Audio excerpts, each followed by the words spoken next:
हमारी रसोई में जो चीनी के छोटे छोटे मीठे दाने होते हैं, कभी सोचा है कि वो आते कहाँ से हैं? ये सिर्फ एक पौधे से नहीं आते, बल्कि एक बहुत ही दिलचस्प और कमाल की औद्योगिक प्रक्रिया से गुजरकर हम तक पहुंचते हैं। तो चलिए आज इसी सफर को देखते हैं। सोचिए जरा, एक मजबूत हरा डंठल और वो बन जाता है चीनी का एक छोटा सा सफेद दाना। है ना कमाल की बात? लगता तो किसी जादू जैसा है, लेकिन असल में इसके पीछे छिपा है जबरदस्त विज्ञान और इंजीनियरिंग। तो ये पूरा काया पलट होता कैसे है? बस 3 चीजें याद रखें: जबरदस्त दबाव, बहुत सारी गर्मी और बिल्कुल सटीक कंट्रोल। इन तीनों के तालमेल से ही ये सब मुमकिन हो पाता है। तो कहानी शुरू होती है गन्ने के लहलहाते खेतों से।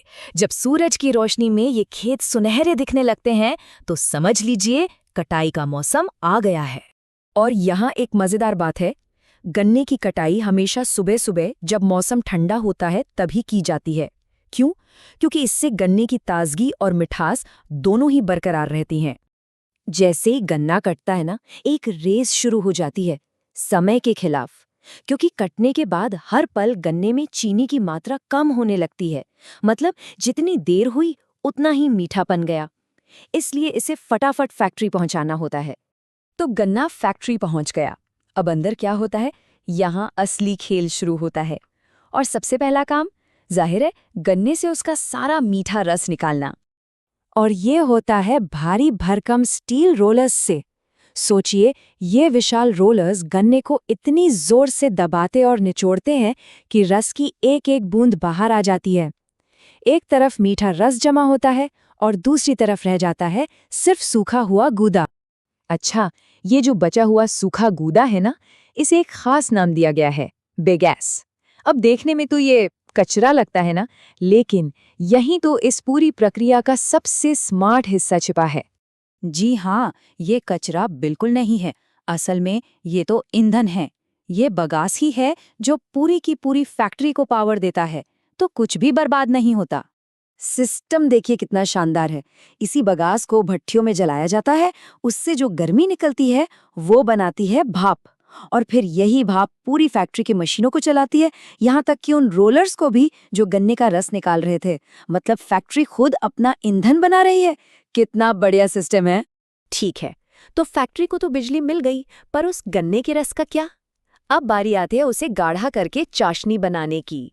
इस रस को अब बड़ी बड़ी कढ़ाइयों में डालकर खूब उबाला जाता है। ऐसा करने से 2 काम होते हैं। एक तो सारा फालतू पानी भाप बनकर उड़ जाता है, और दूसरा, रस में जो भी छोटी मोटी गंदगी होती है वो भी साफ हो जाती है। और इस उबालने की प्रक्रिया के बाद हमें क्या मिलता है? एक गाढ़ी सुनहरे भूरे रंग की चाशनी। ध्यान रहे, ये अभी भी चीनी नहीं बनी है, लेकिन हम मंजिल के बहुत करीब पहुंच चुके हैं। और अब इस चाशनी से आगे का सफर 2 अलग-अलग रास्तों पर जाता है। यहीं से तय होता है कि चीनी पीली बनेगी या सफेद। अगर पीली चीनी यानी ब्राउन शुगर बनानी है तो प्रोसेस काफी सीधा है। इस चाशनी को बस सुखाया जाता है और क्रिस्टल्स तैयार। इसमें गन्ने का कुदरती स्वाद बना रहता है। लेकिन अगर बनानी है एकदम सफेद चीनी तो एक स्टेप और लगता है। इस चाशनी को चूने और कार्बन से गुजारा जाता है।